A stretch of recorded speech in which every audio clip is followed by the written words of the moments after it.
Bonsoir à tous. Merci pour cette bienvenue. C'est bien de se faire accueillir. Georges, c'est une très bonne idée. Avant de commencer, j'aimerais partager avec vous une annonce. Au niveau du département JA, nous sommes à J-45. Nous aurons une semaine que nous avons intitulée une semaine de boost, une semaine spéciale pour les jeunes. Et avant ça, dès le mercredi 24 avril, samedi 27 avril et mercredi 1er mai, nous aurons 3 séances, 3 jours de réveil avant cette semaine de boost.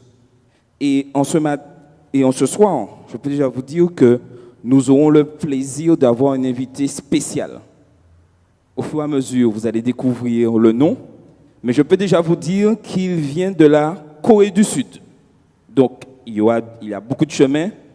Pensez à lui dans vos prières, car il a accepté gracieusement de venir partager avec nous, avec l'Église, avec les jeunes, cette semaine.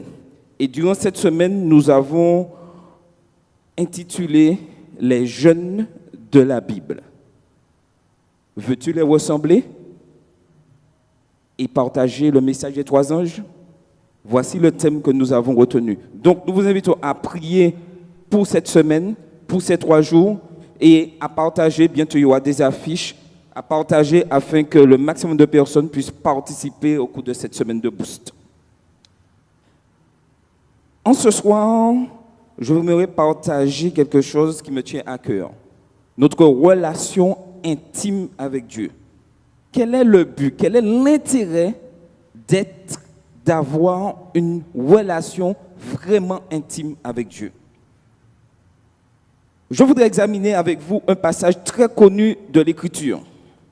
Si je vous donne le premier mot, je suis sûr que la majorité d'entre vous, pour dire quasiment tout le monde, pourra compléter cette phrase. Est-ce que vous êtes prêts?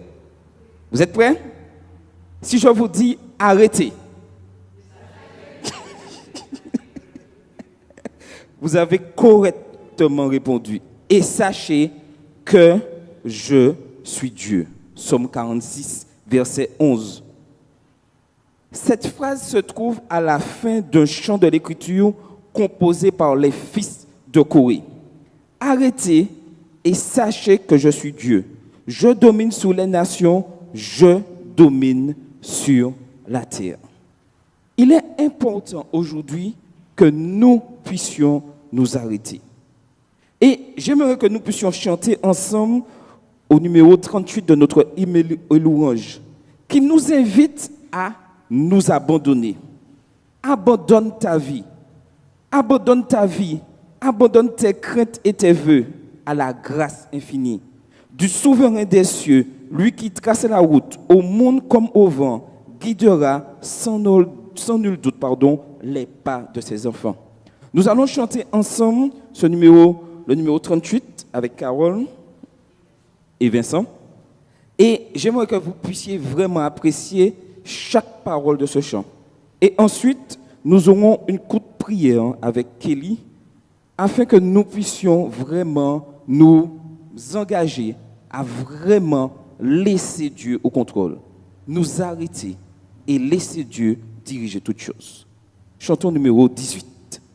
Je pense que vous allez reconnaître facilement ce morceau.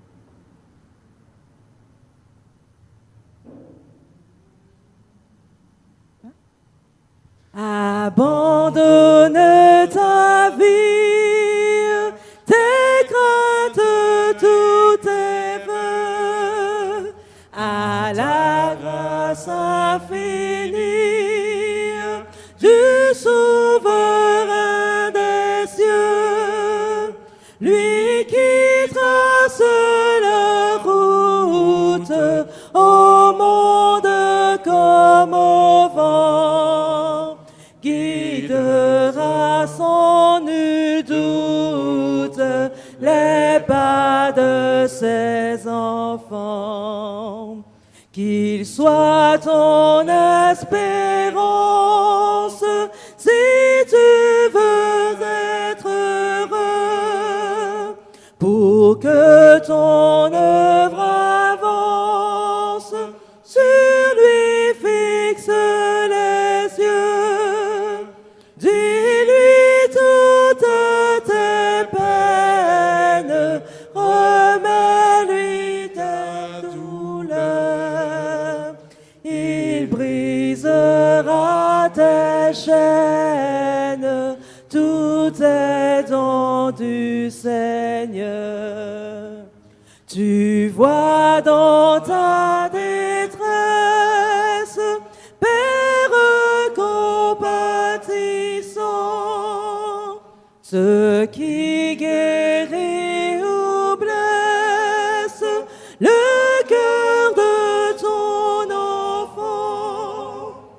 Et ta toute puissance transforme en sa faveur le deuil en délivrance, la tristesse en bonheur. Espère à me charger, espère et ne crains pas, car la route est tracée devant tes faibles pas.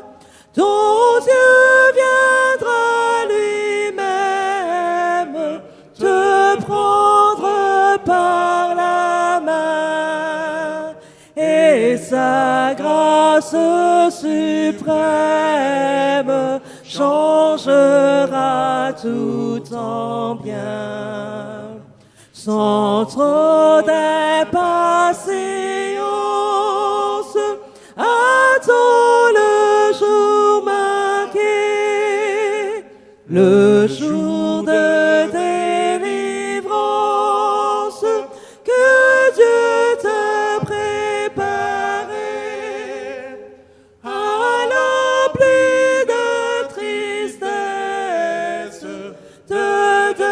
d'obscurité, tu verras l'allégresse. Quelque chose qui nous empêche de nous abandonner entièrement à toi. Nous te demandons en cet instant de prendre toutes ces choses, Seigneur Jésus, de les transformer à ta gloire et que enfin, sincèrement, et que nous puissions, Père, vivre pleinement ce lâcher-prise que tu nous demandes d'avoir. Alors que tu visites chacun de tes enfants, où qu'ils soient, ici dans ta maison ou dans leur propre foyer, pour quels que soient les motifs que tu connais. Merci Seigneur de nous encourager, de nous fortifier et que nous puissions avoir l'assurance qu'à chaque instant nous tournons vers toi. Lorsque nous nous adressons à toi, au nom de Jésus, que nous ayons cette ferme assurance que nos prières sont entendues et exaucées. Nous voulons te dire merci, Père, pour ta patience, pour les bontés dont tu uses encore envers nous jusqu'à maintenant. Et surtout, la miséricorde, Père, que tu nous accordes. Reste avec chacun d'entre nous. Puissions-nous, Seigneur, t'offrir des témoignages vivants. Au nom de Jésus. Amen.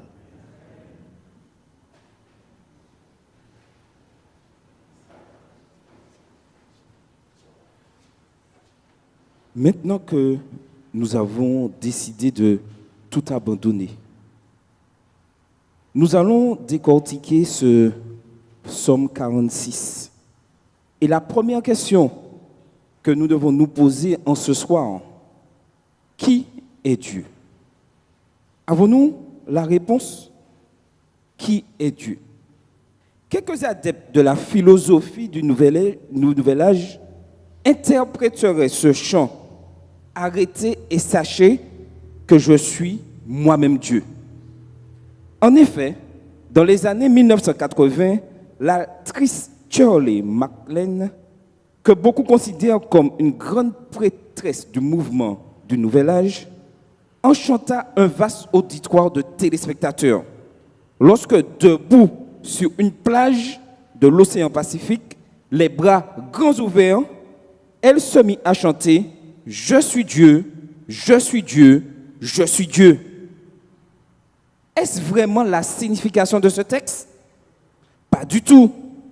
Devrions-nous tous nous mettre à chanter « Je suis Dieu » ? Non. Il n'est pas nécessaire de lire tout ce psaume avant qu'il ne vous rappelle que vous n'êtes pas Dieu. Nous ne sommes pas Dieu. Ce chant inspiré des Écritures ne proclame pas « Vous êtes votre propre refuge et votre propre force, un secours toujours présent dans la détresse. » Non. Ce psaume commence par ces mots. Dieu est pour nous un refuge et un appui, un secours toujours présent dans la détresse. C'est pourquoi nous sommes sans crainte. Oui, nous sommes sans crainte quand la terre est bouleversée, quand les montagnes sont ébranlées au cœur des mers. Versets 2 et 3 du psaume 46. En ce temps, aujourd'hui, mercredi 20 mars 2024, nous voyons que le monde est complètement troublé. Et Dieu nous dit, qu'est-ce que Dieu nous dit? Sois sans crainte, je suis au contrôle. Et nous qui sommes enfants de Dieu, nous qui cherchons à connaître qui est Dieu, Dieu nous dit, je suis au contrôle. Lorsque nous montons dans une voiture en tant que passagers, nous faisons confiance à Dieu, mais nous faisons confiance aussi au chauffeur, n'est-ce pas? Et je sais certains d'entre nous n'aiment pas trop la position en tant que passager. Aujourd'hui, dans la situation du monde, dans le chemin que nous prenons chaque jour dans ce monde, nous devons faire pleinement confiance à Dieu. Le reste de la Bible témoigne clairement que nous ne sommes pas Dieu. Et c'est notre ennemi qui veut nous faire croire qu'en nous, il y a quelque chose et que nous pouvons être comme Dieu. Écoutez ces paroles du Seigneur rapportées par le prophète Ésaïe, dans Ésaïe 43, les versets 10 et 11. Et il est dit, « C'est vous qui êtes mes témoins, déclare l'Éternel, ainsi que mon serviteur, celui que j'ai choisi, afin que vous sachiez, croyez et reconnaissiez qui je suis. Avant moi, jamais aucun Dieu n'a été formé, et après moi, jamais aucun autre n'existera. C'est moi, moi seul qui suis l'Éternel, et il n'y a aucun sauveur en dehors de moi. » Nous ne sommes pas Dieu. L'Éternel, lui, est Dieu. Shirley MacLaine et tous les autres adeptes du Nouvel Âge ont pour point de vue que nous sommes Dieu. Et ils se trompent. Et aujourd'hui, lorsqu'on regarde les actualités, tout est poussé pour que l'homme, par lui-même, puisse trouver des solutions. Que l'homme, par lui-même, par son intelligence, puisse prendre la place de Dieu. Mais en ce soir, nous qui avons décidé de laisser le Saint-Esprit nous diriger, d'être présents ici, d'être à l'écoute du message, nous savons qui est Dieu. Nous savons qui est Dieu par rapport à l'expérience, la relation que nous avons avec lui, par les miracles qu'il a déjà accomplis dans nos vies. Dieu est au contrôle. Même si des catastrophes arrivent, quoi qu'il arrive, sachons que Dieu est toujours au contrôle. Continuons sur le texte. Et il est dit ensuite, arrêtez. Aujourd'hui, si nous plaçons ce mot dans la société arrêtée, on nous prendrait pour un fou. Aujourd'hui, tout doit aller très vite. Tout doit aller très vite. Mais la parole de Dieu nous dit, arrêtez. Que signifie donc ce texte si connu? Une des clés pour comprendre ce passage de l'Écriture est de découvrir le sens du premier verbe traduit dans la version anglaise par arrêter. Les fils de Corée, écrivant ce psaume sous la direction du Saint-Esprit, n'utilisent pas le verbe habituel hébreu d'aman, qui signifie être tranquille ou silencieux. Le verbe hébreu utilisé ici dans le psaume 46, verset 10, est rapha. Et le sens de sa racine, selon la concordance analytique de Young, est de lâcher prise. Ça vous dit quelque chose ce mot-là? Lâcher prise. Littéralement, lâcher prise et sachez que je suis Dieu. Lâcher prise, c'est quoi selon vous? Lâcher prise. Oui. Ne pas chercher à contrôler les événements. Souvent, nous voulons contrôler les choses. Et d'après ce que nous avons vu, il n'y a que Dieu qui est au contrôle des choses. Voici quelques autres traductions que j'ai retirées dans des versions anglaises. Dans la version New American Standard Bible, il est dit « Cessez de lutter et sachez que je suis Dieu ». Nous luttons souvent. Dans la version Good News Translation, il est dit « Cessez de vous battre, dit-il, et sachez que je suis Dieu ».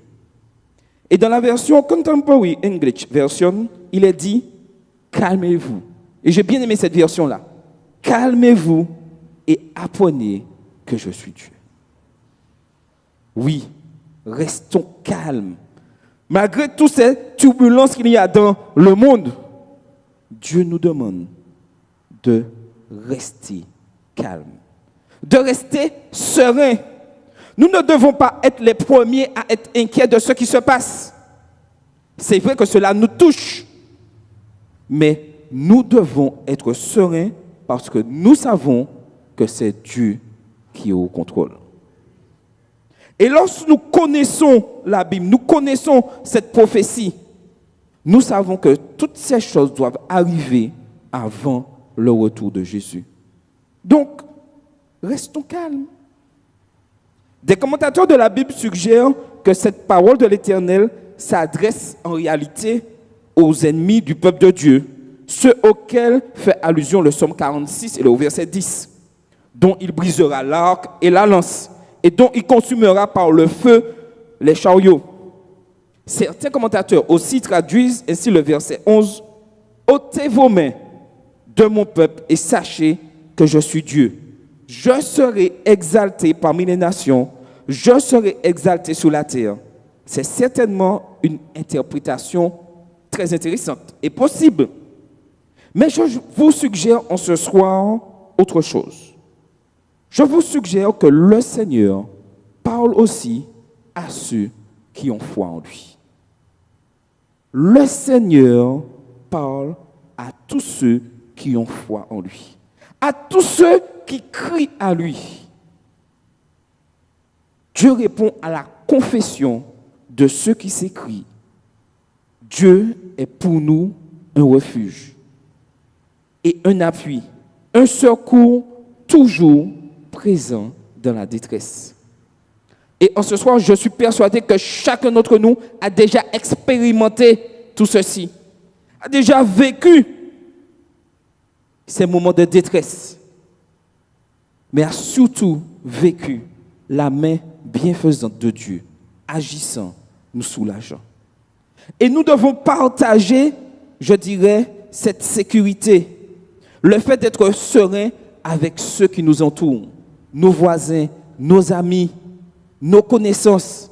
Et en tant qu'Église, rester calme, quelle que soit la situation catastrophique qui puisse arriver. Face à l'actualité, les gens ont souvent tendance à réagir et à répondre tout de suite, à faire des commentaires tout de suite. Mais le Seigneur nous dit, reste calme. Et c'est pour cela souvent que, et des fois on reproche aussi à l'Église adventiste du 7e jour, de ne pas pouvoir réagir instantanément à l'actualité. Mais Dieu nous demande de toujours rester calme et serein. Ça ne veut pas dire que nous sommes indifférents de ce qui se passe. Ça veut dire que nous laissons Dieu contrôler les choses. Et au moment opportun, nous disons, nous apportons ces mots de soulagement. Le troisième mot est sachez. Oui, sachez. Un autre verbe clé du psaume 46, verset 11, que nous devons comprendre est le verbe savoir. Arrêtez, ralentissez, calmez-vous et sachez que je suis Dieu. Ce verbe traduit par savoir signifie bien plus que simplement savoir quelque chose ou comprendre intellectuellement. Le verbe hébreu ici, sakal, signifie savoir quelque chose, comprendre. Mais le verbe ici qui est employé est yada et qui signifie savoir dans le contexte d'une relation. Nous savons que tout ceci doit arriver parce que nous sommes en relation avec Dieu. C'est parce que nous étudions sa parole et que par son Saint-Esprit, nous entendons ce que Dieu nous dit, que nous arrivons à rester calmes. Parce que nous savons qu'est-ce qu'amènent tous ces événements, n'est-ce pas? Nous savons parce que que Dieu nous a promis dans sa parole qu'il va revenir. Jean 14, versets 1 à 3. Et parce que nous savons, nous pouvons nous arrêter. Nous pouvons rester calmes face à tout ce trouble qui se passe dans ce monde. J'entends le Seigneur nous dire, ralentissez, calmez-vous et appréciez une relation intime avec moi. Quelle invitation précieuse que Dieu nous donne en ce soir. Celle d'une relation qui change la vie. D'une relation que nous avons tous besoin. Une relation que nous avons tous besoin désespérément. N'est-ce pas? N'est-ce pas que nous avons besoin de cette relation avec Dieu, de cette intimité régulière avec lui? David le psalmiste a décrit dans l'un de ses chants de l'Écriture cette expérience de ralentir, se calmer et apprécier une relation intime avec Dieu. Au psaume 131, les versets 1 et 2. Psaume 131, les versets 1 et 2. Et David dit là, « Éternel, je n'ai pas un cœur orgueilleux, ni des regards hautains. Je ne m'engage pas dans des projets trop grands et trop élevés pour moi. Au contraire, je suis calme et tranquille, comme un enfant sevré qui se trouve avec sa mère. Je suis comme un enfant sevré. » Vous avez déjà vu un enfant?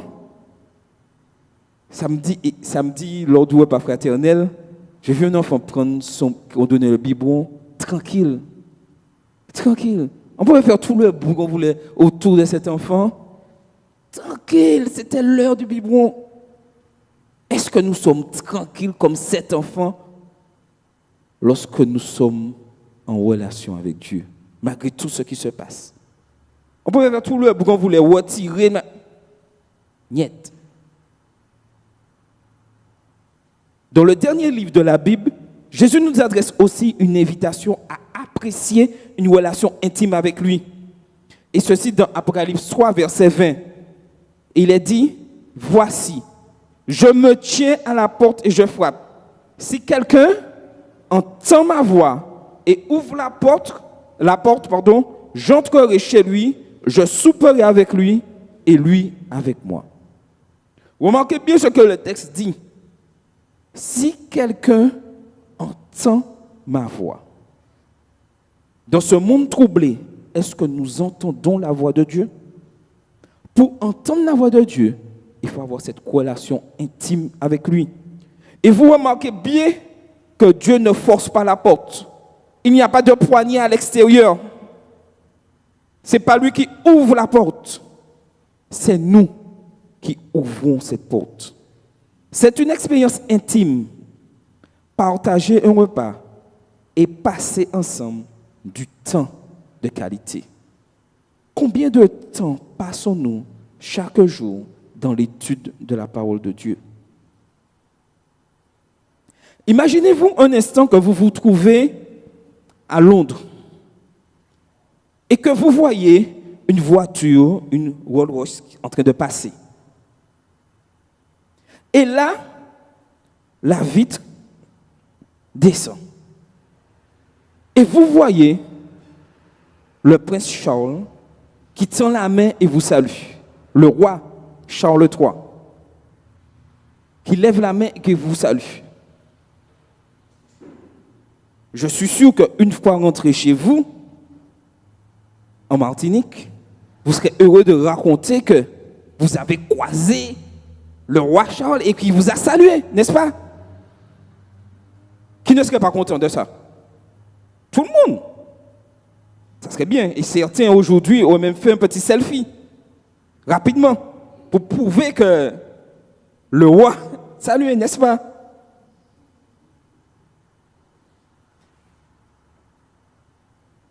Mais imaginez un instant que le roi avait décidé de s'arrêter et de vous inviter à prendre le thé avec lui. Qu'est-ce que vous aurez dit?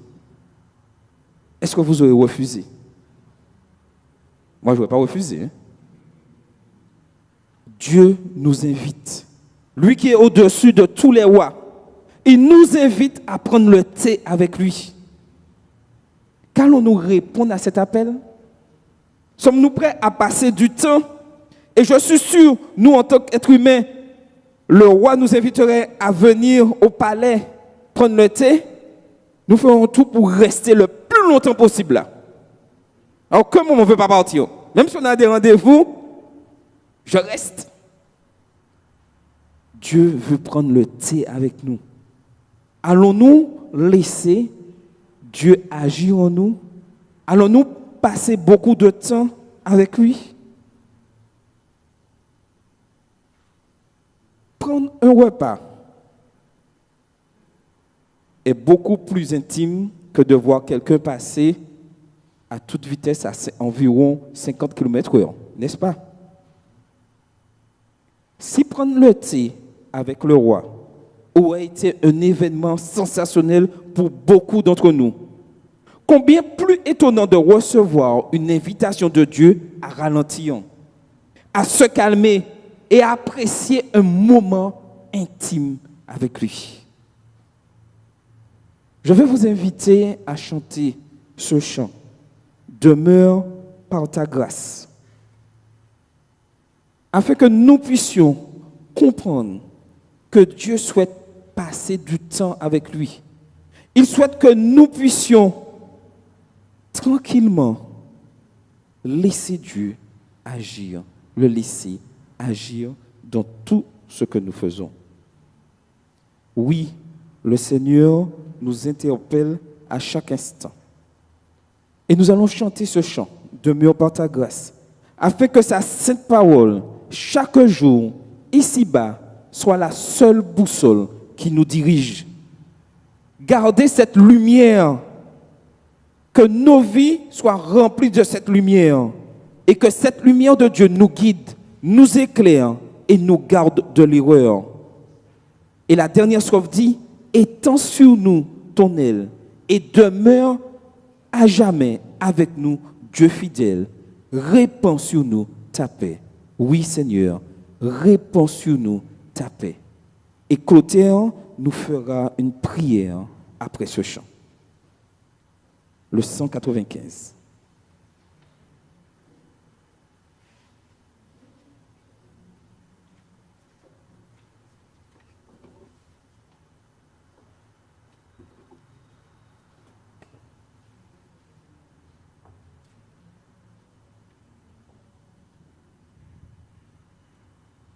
Demeure par ta grâce avec nous, Dieu sauveur. Quoi que l'ennemi fasse, veille sur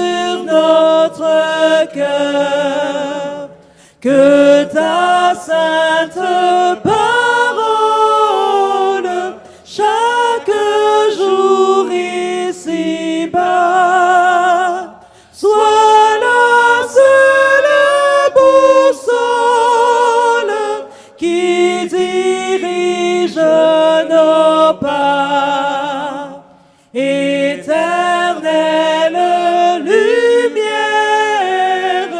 que ta vive splendeur nous guide, nous éclaire et nous garde d'erreur.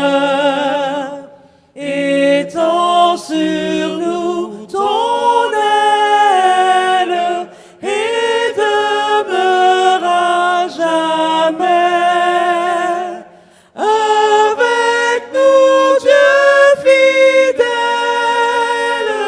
Répands sur nous ta paix.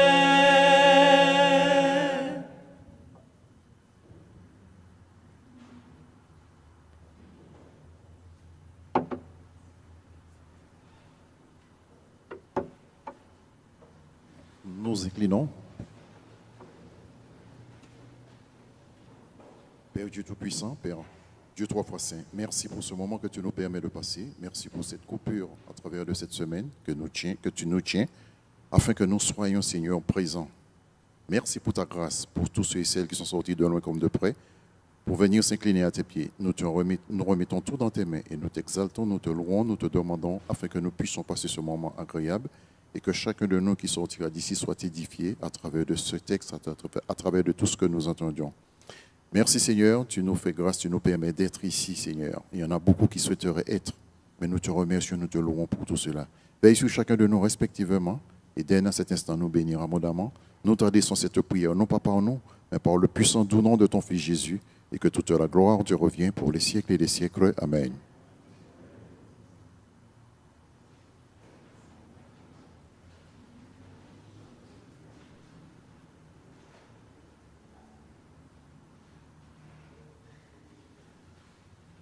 Il est important maintenant, lorsque nous avons compris ces trois mots, que nous puissions faire cette expérience avec Dieu.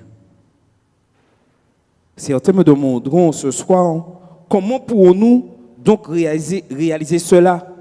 Comment pourrons-nous ralentir, nous calmer et apprécier une relation intime avec Dieu? C'est une question importante. Et si vous vous la posez en ce soir, n'ayez aucune crainte. C'est normal que vous posiez cette question. Surtout pour des gens comme moi qui sont très actifs et qui aiment beaucoup bouger, que les choses aillent vite.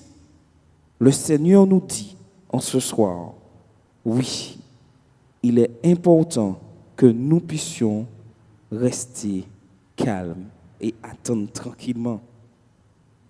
À quoi ressembleraient nos vies dans les jours à venir? Qu'est-ce qui va se passer d'ici 2 à 3 jours?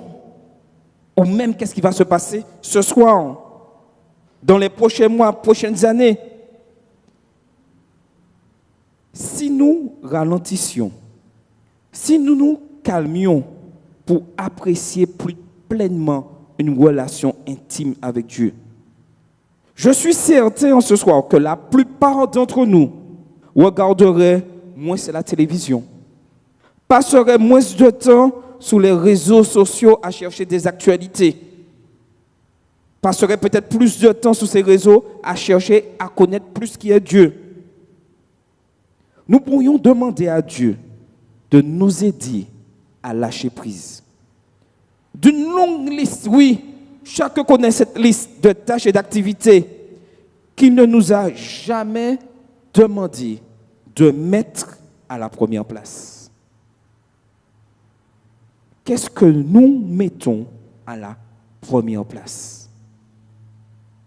Il est important que nous puissions nous réorganiser, approfondir cette relation avec Dieu, passer du temps dans la parole de Dieu. La clé pour rester calme, serein, c'est passer du temps dans la parole de Dieu.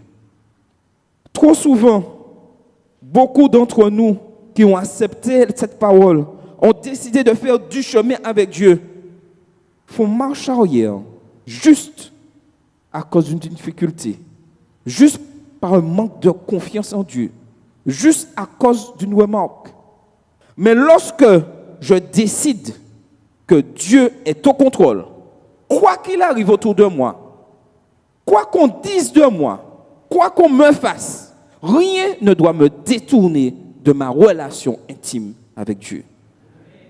Et lorsque je suis en relation intime avec Dieu, cela ne reste pas là comme ça en moi et puis tranquillement je dis je suis en relation intime avec Dieu.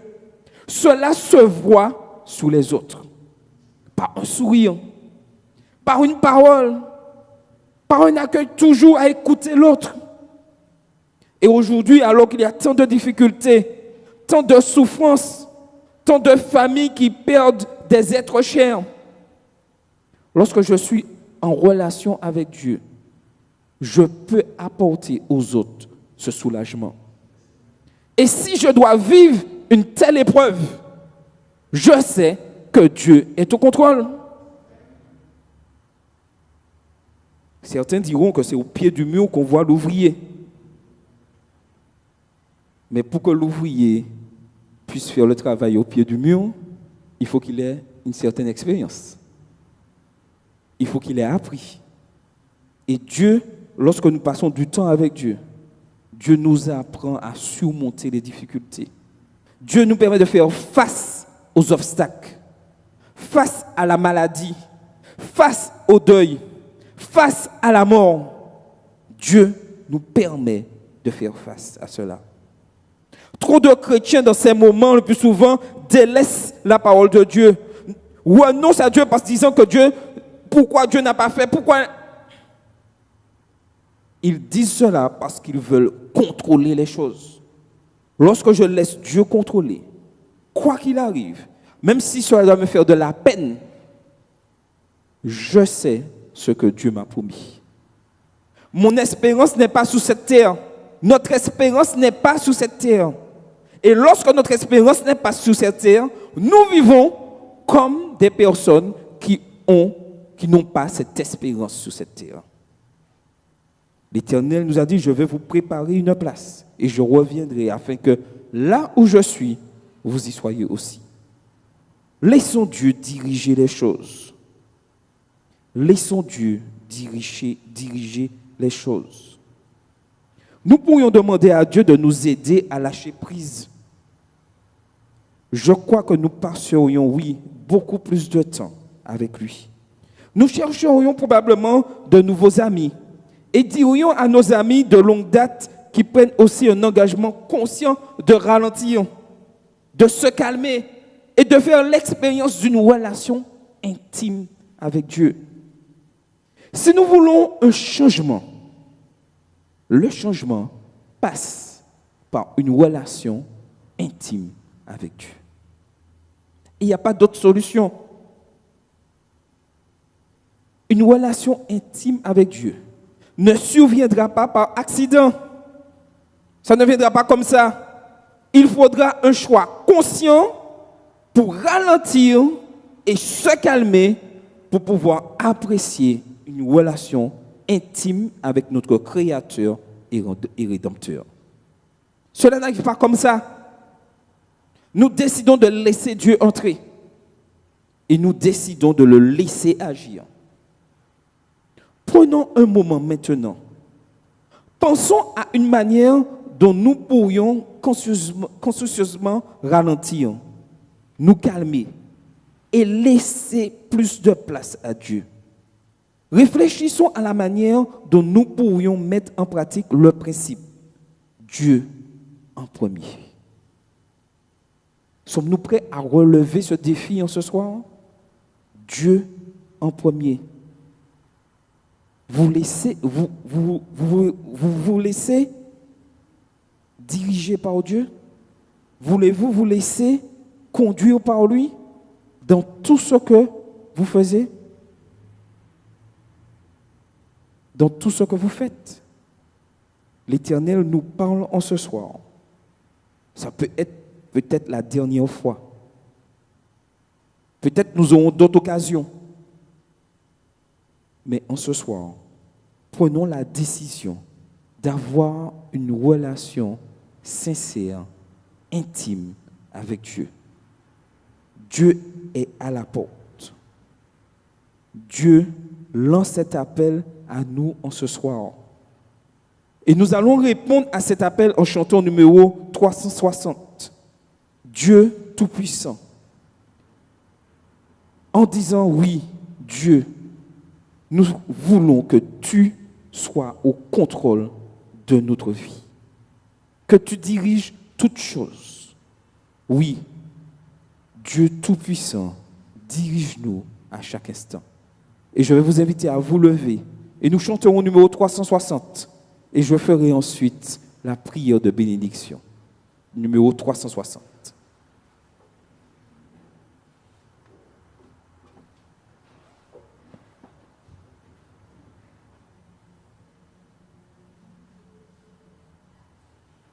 Le 360.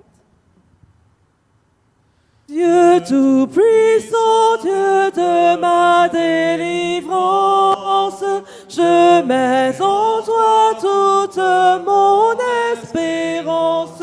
Les grosses eaux débordent en fureur.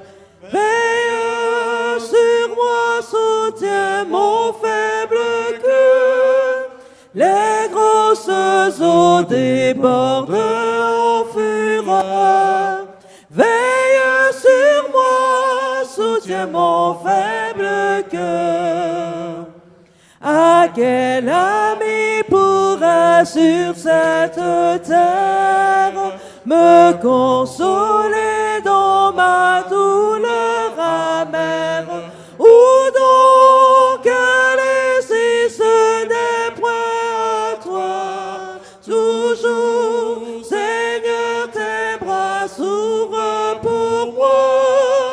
Où donc aller si ce n'est point à toi? Toujours, Seigneur, tes bras s'ouvrent pour moi. Le malheureux qui dans son infortune s'adresse à toi, jamais ne t'importune. Allez à lui travailler chargé, vous reviendrez guéris et soulagés. Allez à lui travailler chargé, vous reviendrez guéris et soulagés.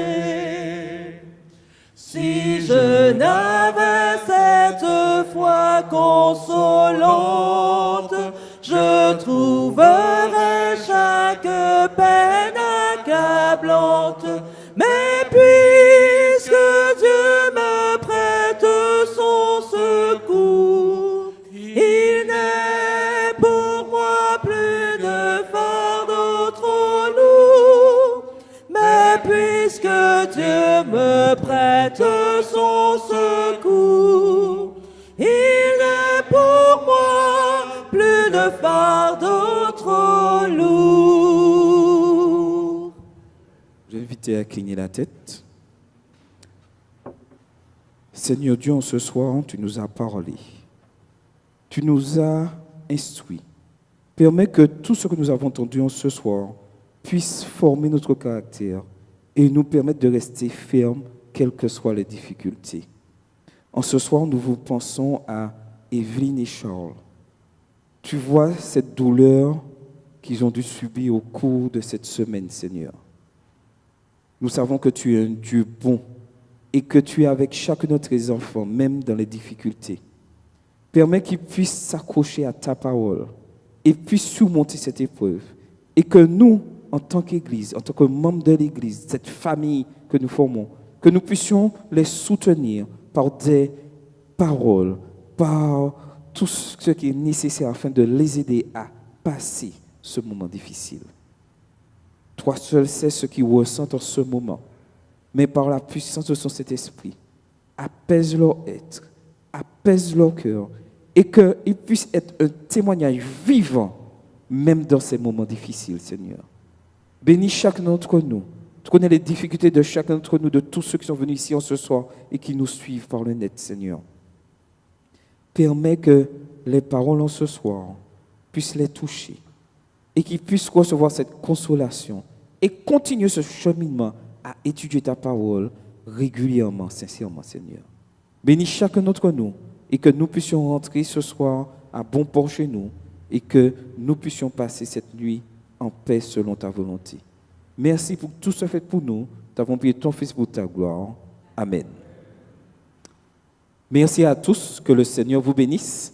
Donc, n'oubliez pas les annonces que je vous ai faites. Cette semaine de bourse aura lieu du 4 au 11 mai 2024. Donc, pensez à tous ces jeunes.